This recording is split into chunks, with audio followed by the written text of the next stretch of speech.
यमाश्रितानिरान् देवीं नन्दयत्रात्मसंस्थितान् तमाश्रये श्रियाजुष्टं शङ्करं करुणानिधिम् श्रीचन्द्रशेखरेन्द्र सरस्वती नमामि। श्रीगुरुं भगवत्पादं शरण्यं भक्तवत्सलं शिवं शिवकरं शुद्धं अप्रमेयं नमाम्यहम्। श्रीचन्द्रशेखरेन्द्र सरस्वती नमः। आसनं समर्पयामि। नित्यं शुद्धं निराकारं निराभासं निरञ्जनं नित्यमोहं चिदानन्दं गुरुं ब्रह्म नमाम्यहम्। श्रीचन्द्रशेखरेन्द्र सरस्वती नमः। पूर्णकुम्भं समर्पयामि।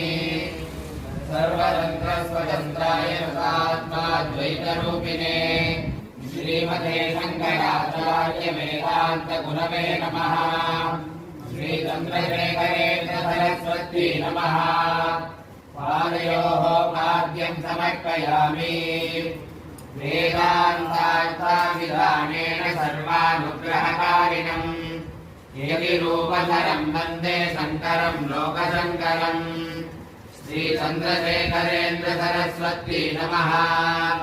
हस्तयोः अर्घ्यं समर्पयामि।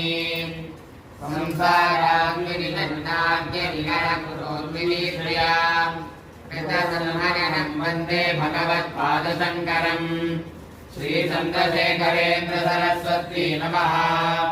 आचमनीयं समर्पयामि। यत्पादकङ्कतोटकाध्यायलीश्वराः मृगोरुषादिकं वन्दे शङ्करं सन्मतेश्वरम्। श्रीचन्द्रशेखरेन्द्र सरस्वती नमः। स्नापयामि। स्नानानन्तरम् आचमनीयं समर्पयामि।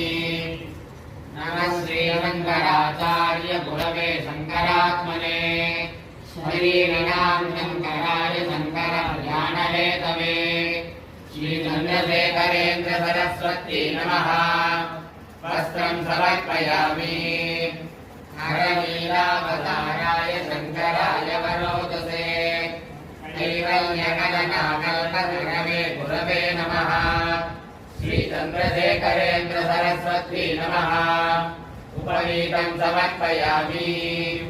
विचार्ये सर्ववेदान्ते सन्त्रार्ये हृदयाम्बुजे प्रचार्ये सर्वलोकेषु आचार्ये शङ्करं भजे।